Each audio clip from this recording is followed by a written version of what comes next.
laga buuxiyay Abdullah ibn Zubair ibn Nabi guyaaday awwal mawlud fi al-Madinah al-Munawwara wayaan Zubair ibn Awwam baa dhalay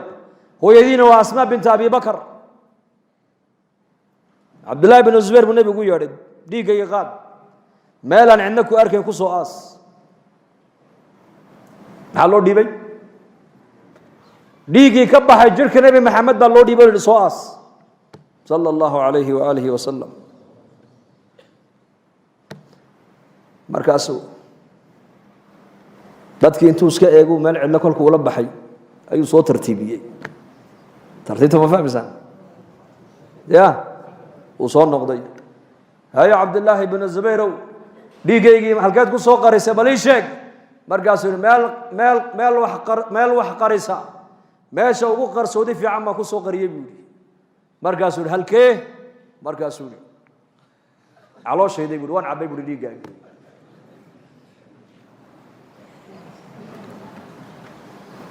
dhiigii Nabi Maxamed dhulka inuu ku shubo waa u diiday taasoo la fadhiistay waa cabay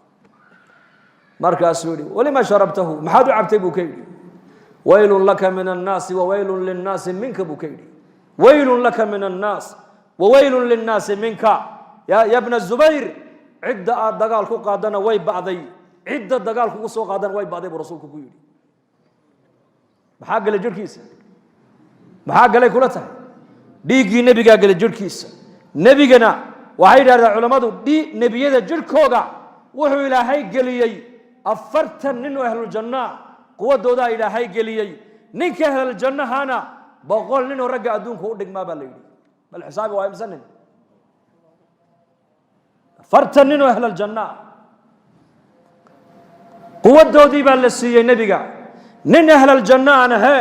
waxa uu la quwadiyaa 100 nin oo rag adduunka Musa alayhi salaam labadii nin ay saqabatay qibtiga iyo maartana kii reer bani Israa'iil ahaa xabad feeru sida ugu dhiftay fawakazahu Musa faqada alayhi naftu way ka dhacday kii